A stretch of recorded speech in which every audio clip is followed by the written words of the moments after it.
So this talk is called, or I've called it, Making Muslim Burial Space in the UK. In the UK, Brookwood Cemetery and boundary making in a cemetery landscape.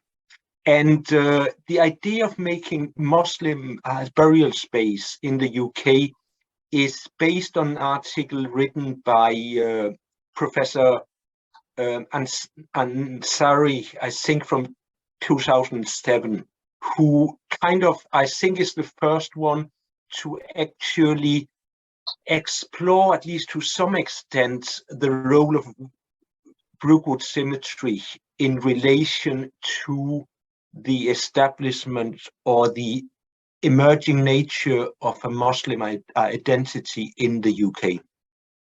Now, living and death, or just about the context of the spaces. So these are the themes. I'll just talk a bit about the background of the project first, kind of the conceptual background around the living and the death. Then a bit of background on Brookwood Cemetery, and then I hope to spend most of the time looking at the emerging nature of Muslim burial space in Brookwood Cemetery. But I think first of all, it's useful, at least for me, to, well, it's useful for all of us really. Basically, the research I've been doing and which I'll talking about here is the outcome of a 2-year project that I had the opportunity of doing in the period from September 2020 to September, October last year. It was funded by the National Lottery and it was hosted by Woking Asian Business Forum. I've just stated the objectives there. It's actually more about, rather than research as such, it's really more about pulling together and making available existing knowledge and information about the minority burial grounds at Brookwood Cemetery. And that's basically what the two first objectives are about: to document the history of minority burial grounds and to improve popular awareness of them. Now, the last of the objectives was kind of partly based on different ways of that I hope to involve the different minority burial communities. That didn't happen. The main reason for that is that during most of the project, I also had to deal with COVID, which meant that there were a number of different lockdowns, that some of the workshops where I hoped to get different communities together had to happen online, which of course means that the potential for meeting up, interacting and so on is far, far slimmer. So the COVID context was certainly kind of a significant factor that didn't stop the project from happening, but it interfered with some of the ways that I ideally would have liked it to happen. Moving on. So basically, the living and the death. I think it's important as a basis of the project that we both, I mean, in a sense, cemeteries are a record of the past because it's basically a record of dead people. But at the same time, I think it's also important to understand how a cemetery also are a living heritage that has a role in relation to the makeup and the togetherness of a community. Like here, this is a group of Nasapurium Memons offering prayers. So in other words, a really, really small community, but they've got their own burial ground at Brookwood. So basically what I'm talking about are cemeteries and the way they act as bridges between two worlds, the home of the living and, you may say, the metaphorical home of the dead. You may also say it's the home of origin and the home of settlement, which is something we'll look more at. And also, as Ansari wrote in his article from 2007, Muslim burial grounds as spatial expressions of community identity and solidarity, which I think is something that the photo there really signifies. So basically, when we talk about the importance of minority burial grounds, it's about how cemeteries can have a role in preserving a sense of cultural identity and also giving this identity a place, like saying this burial ground, that's ours. We may be buried here in the UK, but this actual piece of soil, that is actually ours. So it's also about really making a sense of community that goes beyond the immediate family. Of course, there's also here the decision, often a really big decision, I think, to bury in a new country of residents rather than repatriate the dead as it used to be done, I think. So it's about grounding a new identity, which is about both being buried in British soil and belonging to a minority. And I think that's where the headstones, or it's the back of a headstone that we see here, which is from Brookwood. But at the same time, at the back of the headstone, you see the outline of the island of Cyprus, and you see certain symbols associated with Islam, more specifically here with Turkey. And I also like the image, the little image there of a home, of a house. So it is about establishing a new home for the deceased, the living, and also for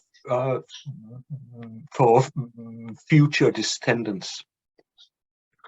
So next stop, and for some of you, this may be kind of well-known, familiar, but maybe not for all of you. Why Brookwood? Brookwood sits out there. It's 30 miles or so southwest of London. It's a small village outside in woody Surrey. And you may ask, why do we have such a big cemetery in Brookwood? And the reason is to do with basically the 19th century and what we refer to as the London burial crisis, which is basically about the population of London having doubled in the 15 years from 1801 to 1851. And with more people, there are more people who die. It's relatively logical, but the existing capacity for burials did not increase. So there was no room for the London people who died. And it became really more and more dodgy in terms of arrangements for burials, and became a major health risk, in fact. And 1848, there was a cholera outbreak with more than 60,000 deaths. So something had to be done. And one result of that was the 1852 Burial Act, which basically dictated that churchyards that were deemed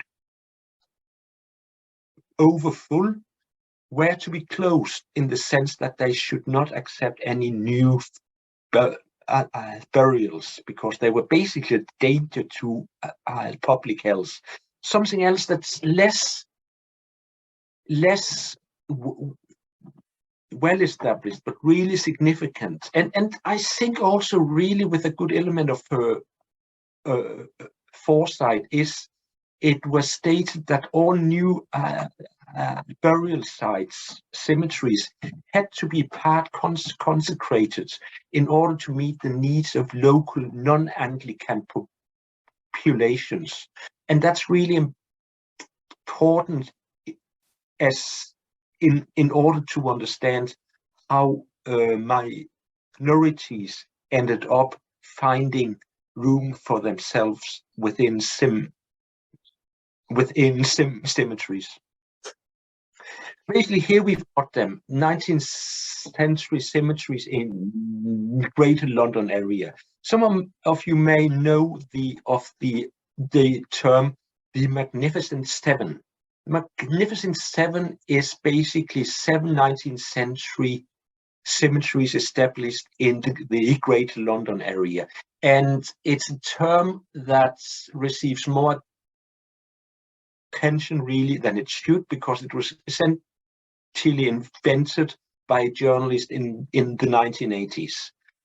One issue with that is that it forgets about Brookwood Cemetery, which, as you can see, is right there down in the corner at some distance from the center of London, but at the same time, actually, Brookwood Cemetery, when it was developed and planned, was bigger than all the other cemeteries combined. And it was meant to really be the solution to London's burial crisis forever, they thought at that time. So basically 500 acres, largest cemetery in the UK, 25 miles southwest of London. And it was owned by the London Necropolis and National Mausoleum Company, who stayed the owners until the early 1970s.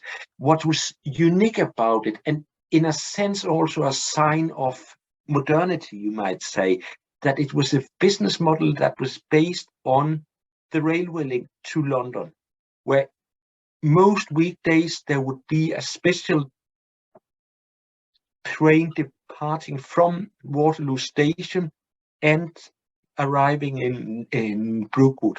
So in terms of thinking about burials, that used to be something really local.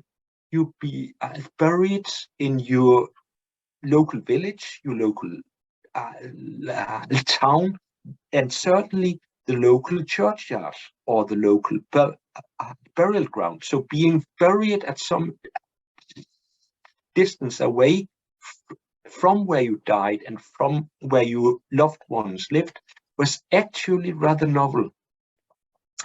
And something else to be, and I think it's important here also to state that most of those buried at Brookwood Cemetery in the early decades didn't have much of a say themselves, because they came from the poorhouses of inner London, and it was basically part of the solution of the inner London parishes to get them out of the way.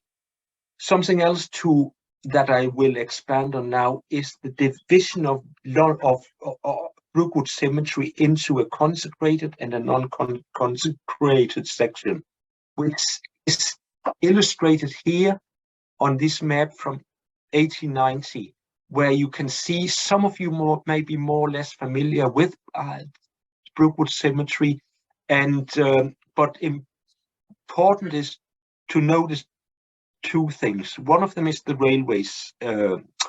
railway connection, where you had a railway line off the main line and into the cemetery, with a stop in the unconsecrated section and then up in the consecrated section. So it would have stopped fairly much where the Dawoodi burial ground is in the unconsecrated section, and the other stop would have been near where the the Orthodox monastery is now. And as I said, a really significant element, and the reason we're talking here today, and the reason that the project happened, is the division of Brookwood Cemetery from the beginning into a consecrated and an unconsecrated section. And in the unconsecrated section, you would have a range of different communities. And you can see the list there, the reference list is really interesting, because you would have, if you read from number 6 and down, Parsi, Bakers, Foresters, Catholics, Oddfellows, Swedes. So it's not about only different religions, it's different professions, it's different kind of belongings.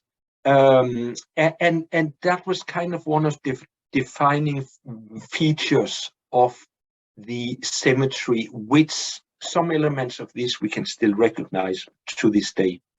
By the way, if you've got any questions as we go along, I'm happy to answer, because there are not that many of us. And so if there's something you would like to comment on here and now, feel free to do so. I noticed number 10, Odd Fellows. Moving on. This number 10 in the list. Yes. Odd Fellows. Odd Fellows, yes. It's kind of one of these, I would call them a bit like a Masonic society. So kind of a society which is some sort of secrets around itself and what it's doing.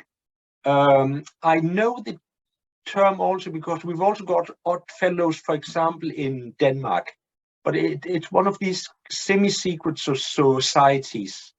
There's also, I've seen a building in the center of Nottingham. Oh yeah, which has got Odd Fellows written on it. And it seems to be some sort of either a building society or a credit union or something like that. Oh, I see. Right. Yes. Yes. Yes. I don't really know much more about it. And you, it's one of the ones that you see on the map here. But if you went into the cemetery, you would struggle to find any remnants of it. Okay. Whereas some of the others, like the dramatic and so on, there certainly are something left. Yeah. Absolutely, yes. Sorry, do go ahead now, please. Oh, it's fine, absolutely. And as I said, do interrupt as and when, because I'm not in a rush and I'm not concerned. And sometimes it's better to ask the question as and when it happens. So basically, going back, some of you may recognize this photo, which is the entrance to the Swedish burial grounds, which was the first one to be established. So the actual cemetery was opened in 1854, and the Swedish burial ground was opened 1857, for the very same reason that the need for the cemeteries arose in the first place. There was a Swedish church in the center of London where they used to bury Swedish dead as they were no longer allowed to. They looked for where can we get a plot, and they went and bought a plot in Brookwood and used that forever since. Still in use. If you ever go to Brookwood in, say, May or in early June, do go, because it's surrounded by rhododendrons and it's beautiful. The next one with the Catholic, which is less significant because it holds so many different groups coming from different parts of the world. One of the more significant is, I think you saw the one referred to as Parsi. So number 6 on the map here is actually, it's also known better known as the Zoroastrian burial grounds. The first one of its kind anywhere in Europe, and also a really, really significant site that has been in constant use since then. Now, for our purposes here and now, I think it's worth mentioning that the next one to be established was in 1884, the first Muslim burial ground, not only in Brookwood, but actually the first one in the UK. Now, that was to do with the relationship between Brookwood Cemetery and the Oriental Institute in Woking, that was established by Dr. Leitner. I assume that you will know more about this backstory than I do, so I won't go into a lot of detail here, but basically we all know the association between Dr. Leitner, the Oriental Institute, and the Shah Jahan Mosque, which was built in 1889. Now, Dr. Leitner was expected in the Oriental Institute, or he expected that he would most likely be catering for a number of students from South Asia. And he also saw it's a long way, it's a long journey, much may happen. So apart from building the different sites, or thinking about building a range of different sites of worship, he also said, actually, we need to consider the fact that the student who come here may not make it home again. We need to have a burial ground for them. So he went and purchased what became the first Muslim burial ground in the UK, which is it was not a very big plot at Brookwood Cemetery, but it was marked by the Qibla stone. I understand Qibla means direction, which also had instructions for how Muhammadans, as they were referred to, should be buried. And I've written there, as it's quoted in John Clarke's book from 2006. I think it's slightly ironic, and I think it's an indication that the stone has been messed around a bit, that despite it meaning direction, I actually think it points in the wrong direction, because all the headstones point in a different direction in Brookwood. So I assume that it means that the stone would have been shifted around. And I should add also that one of the outcomes of this project is that there are now efforts and funding available to have the Qibla stone properly restored, because it does need some maintenance and some work. So I think that in the future we will see it given far more of the attention that it rightly deserves. Yes, excuse me. I don't know whether the Qibla stone is pointing in the correct direction or not. Obviously, that can be checked. Yeah. I think Azur may have more information on this, that when the body is buried, its face is turned towards Mecca. Yeah.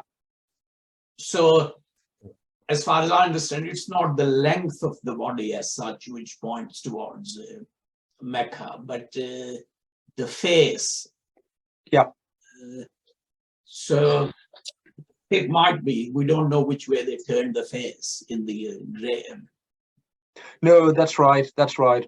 It's just the orientation of the Muslim headstones that sits around it is uniformly different from the orientation of the Qibla stone.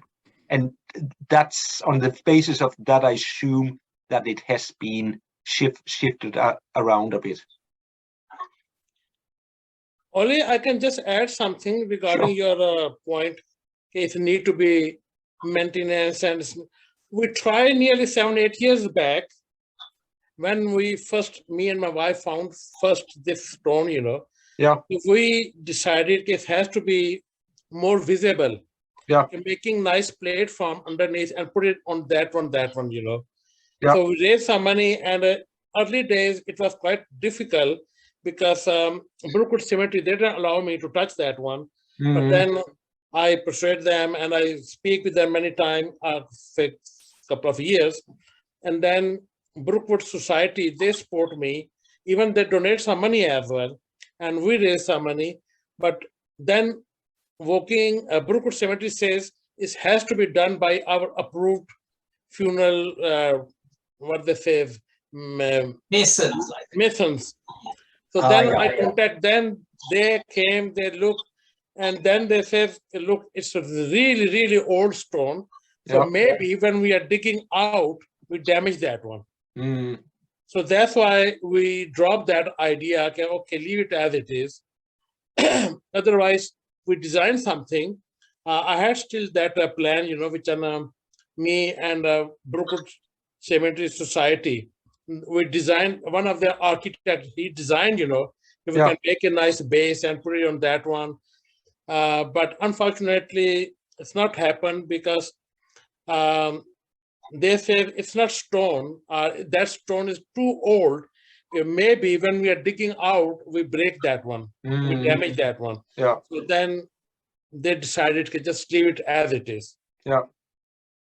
Yes, I don't know what the outcome will be because there's been a new level of attention around it. I think that you may know of Tariq Hussain, who has also led on a project, who is involved in some discussions also with Brookwood Cemetery about what can be done to safeguard making new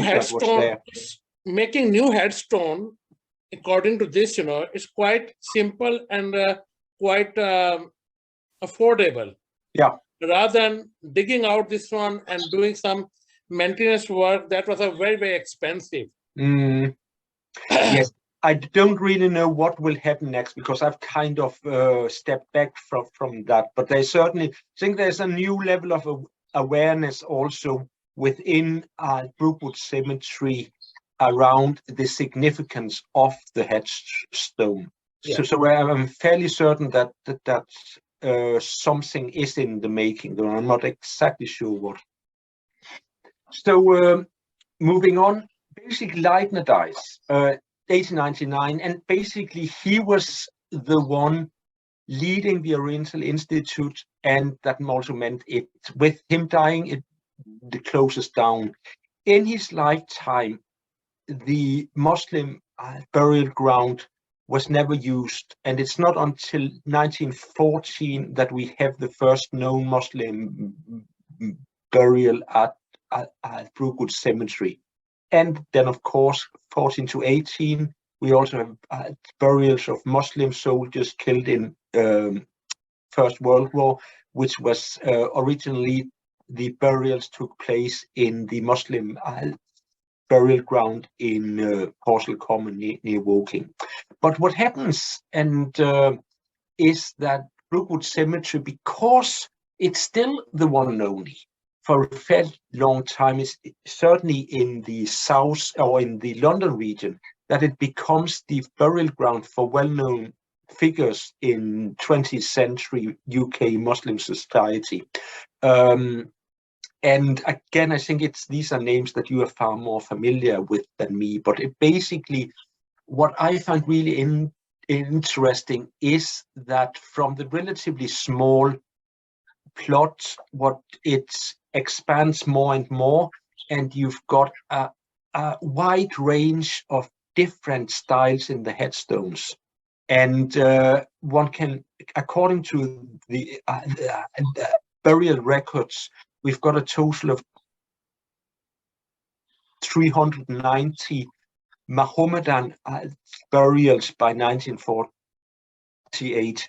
it's not my dodgy spelling. That's the way it was spelled in the records. So that's basically up to the end of the 40s. So what we have then post Second World War is, as we all know, there's a rapidly increasing Muslim population in the UK from South Asia, from East Africa. As you can see, I like the headstones there on the upper left. Mr. Ghulam Hussain, who was born in Lahore. I think he would have spent most of his life in Kampala, Uganda. It says off Kampala, Uganda. I think that's where he sent his belonging was. So born in Lahore, spent much of his life in Uganda, died in Guildford. I'm not saying he came down in life, but it says something about these lifespans that within the empire and moving between South Asia, East Africa, and then England. And of course, Mr. Ghulam Hussain, having died in 1985, yeah, may belong to that community of Ugandan Asians who were expelled from Uganda in yes, around 1971 or 2, and yeah, many of whom settled in the city of Leicester, not far from us. okay. Most of them, the majority is Hindu, but there is a significant Muslim minority as well of Ugandan Asians. No, I've certainly been impressed or amazed because it was a dimension that I hadn't really thought about. And you're absolutely right. Many of the ones from Uganda didn't really have much of an option in terms of leaving or staying. But there is across Muslim communities in Brookwood, there are certainly many who have come here not straight from South Asia, but from different parts of East Africa. And I think what I like about this, what's referred to as the old Muslim cemetery in Brookwood, is the variety of headstones, monuments. You've got small mausoleums and so on, and you also have these different styles because many of the Turkish headstones would hold photos, which is something you don't really normally see in a Muslim burial ground. But what we get is the tendency where you've got the first Muslim burial ground, really small and so on, that over time expands into what I refer to as an inclusive pan-Islamic burial ground, which expands in Brookwood Cemetery up to the 1970s, and where you get Muslim burials across denominations. And as far as I'm concerned, it's certainly not something I'd thought much about ahead of time. But I think it's nicely summarized by Tariq Hussain that when you're a tiny group of people, you come together and find what you have in common. And you're not looking for difference because you already have so many people who are potentially against you. And then he says, you become more established, you become more confident. When you become a larger and more confident community, you no longer have to fight the outsiders. So we start fighting each other. Now, I wouldn't take the start fighting each other very literal, but once you've got more confidence, then you start looking at that kind of wider shared Muslim belonging, and you may pay more attention to the differences. And that's then where we get the next step in terms of making Brookwood Cemetery into a Muslim space. Can I just, before you move on to the next slide, what Tariq Hussain has said there, something people like me who've lived in this country now for almost 60 years this is our personal experience and observation of how close we used to be at one time. If you were walking along a road and you saw another Asian, you started talking to him and he became your lifelong friend. And he could not just be another Muslim, but could be Hindu, Sikh. But later on, within the Muslim community itself, then divisions arose, largely because of the religious preachers coming over from Pakistan, who brought the divisions with them. Yeah, no, I think that matches his experience really well, and it also matches many of the experience when I talk to some older immigrants who remembers having lived in East Africa, for example, and who kind of spoke of a different level of togetherness of the communities in East Africa, which kind of confirms, I would say, the same picture. And another point I would just like to quickly add here is that it was only, say, 20 years before we came here in the 1960s, 20 to 30 years, that Jews had fled to the UK from parts of Europe. And so they showed us, including Muslims, very great sympathy and understanding. So they were, apart from the fact that Muslims could buy kosher meat for halal meat. Oh, yeah. But I personally know, and my parents did know, of Jews who'd escaped to this country from Europe in the 1940s, and they showed the greatest sympathy to the later immigrants like us. Interesting. Absolutely, yes. A shared experience in that sense, yes. So what happened is basically from the 1970s onwards is that you get far more, you get this shift from the inclusive pan-Islamic burial grounds in the old cemetery to the emergence of exclusive Muslim burial grounds in the cemetery, which, as I said and as we've discussed, is partly about a Muslim population that grows in size and confidence, and also the awareness of a specific community identity. And I think you're right in also arguing that there is some overspill from the politics in South Asia that also impacts the communities here in the UK. And what you also have as part of the picture is an enabling environment, because what's happening with Brookwood Cemetery is really that it's a bad business. The railway dimension has gone out the window. The part of the cemetery that is not catering for minorities has fallen into neglect. Very little is taking place, and those who own the cemetery attempt to make as much money of it as they can.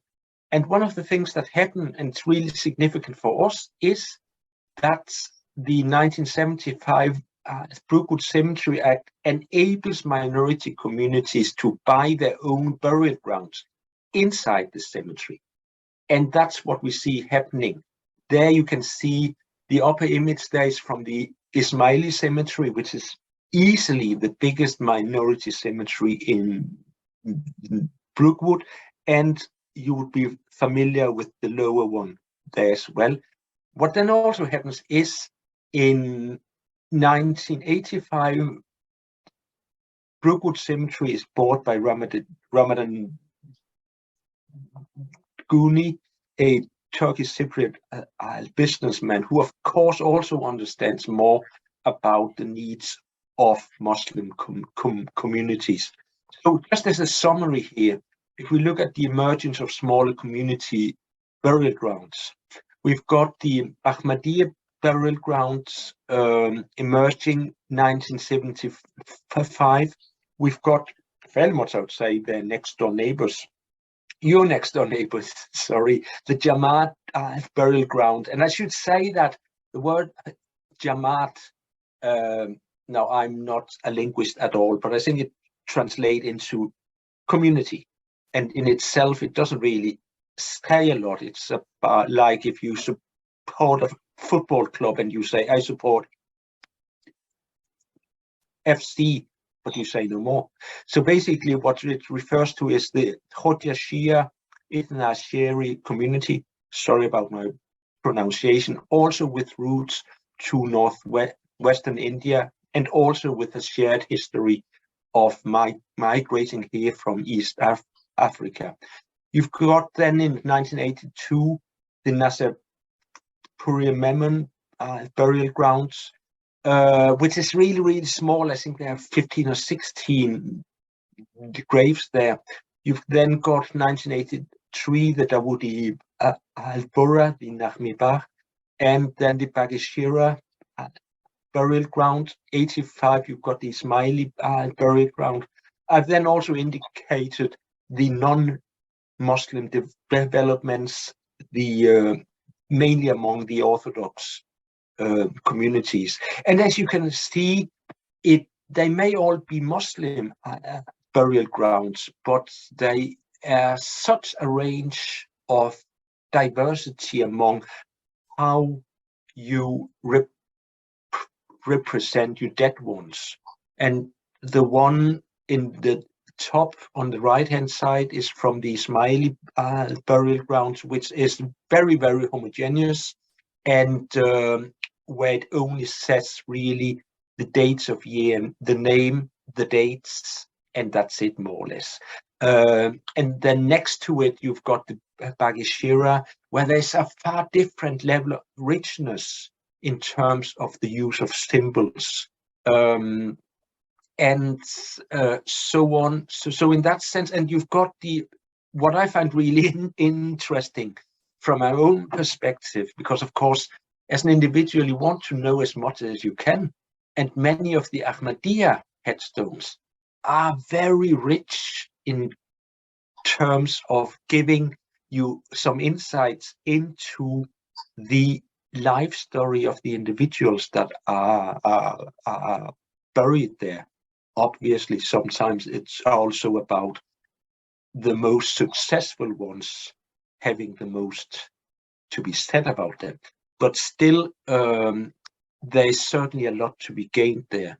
And the one down in the corner is then somewhat similar to the Ismaili one in terms of it's very homogeneous, at the same time really different. That's the Dawoodi Burra burial ground.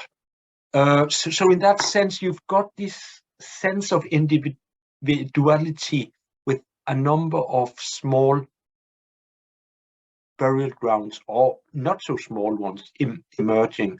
And I think it's important also to emphasize here the role of the welfare organization, which I'm familiar with from my other research, as I would say it's a normal feature of Pakistani immigration. And I'm very happy to be corrected here. But I know it from Woking, where the two welfare organizations would have been established in the 70s, in the early days of Pakistani settlements, and very much in the beginning established with the purpose to ensure that immigrants who died in the UK, in the Woking area, could be returned back home. So basically two Woking-based welfare organizations with around 2,000 members. The man you can see there, some of you may know him, Sad Hussain, who is the head of one of the welfare organizations and also the mayor of Woking. But basically, just summarizing, because I suspect I've spoken for long enough, really. I mean, we're talking about changing belonging here, where also when we look at the work at the welfare organizations since the early 2000s, we see a gradual shift towards burial in the UK. There's a logic to it, because often you've got the presence of more family in the UK than in the village where you were born, and slowly burials in the UK become norm, and it becomes also a token of this is where I belong, this is my home, and it's quite interesting when you look at the names of the welfare organizations, because one of them started out Pakistan Kashmir Welfare Association, which refers to obviously Pakistan and Kashmir, especially Mirpur as the region in Pakistan many immigrants came from. Today, it's the Woking Muslim Welfare Association, because most of the customers, so to speak, are based in Woking and will be buried in Woking. And it's no longer only from Pakistan. It's more about the Muslim identity. And I should just mention, because I like it a lot, the headstone there. I think it's a nice merging of the Islamic identity and belief, and then also significant elements of one could call it a different kind of religion, but certainly the Arsenal logo has also found a place. And I like it a lot, partly because this guy used to be my old neighbor in Walton Road, Woking. And he was, yes, that's right, yes, Shaukat Butt, and he was really keen on his football, that's for sure. So just a summary, really. I've here given the numbers of burials in Brookwood Cemetery by the end of 2021. Some of the numbers are from cemetery records, and some of them we've counted ourselves. And it's also there are some groups that are not formally recognized, like, for example, the Italians, where I don't really have a fixed number. I know where they are. Similar actually with the Turkish. There are many of them, but they were never established as a community in their own right in the cemetery, and there's no category in the cemetery records that refer to Turkish or Turkish Cypriots. Similar with Muslim, it's a lot of them, and I think that could again be subdivided far better. But it's basically up to 1948, Muslims were referred to as Mohammedans.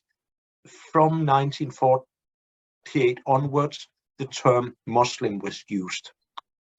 And I think that's fairly much it. I mean, we talk about making Muslim space and building on Ansari's earlier writings. And I do like John Clarke's, you may recognize his first guide to Brookwood Cemetery. On the front cover, you've got the aspect of the cemetery that's most well known, the kind of Victorian symbols with the mausoleums, with the statues. On the back of the cover, you've then got, so in a sense, the front cover is about the past. The back cover, to me, says much more about, and I think also to John, in fact, says much more about where the cemetery is heading in the future. Because by 2020, more than 70% of all burials in Brookwood Cemetery were Muslims. Obviously, partly because Muslims don't do cremation. And what's also happened is that many of the Muslim minority communities in Brookwood have now run out of space. The Ahmadiyya, moving on to Ishing Cemetery, I think it is in Godalming.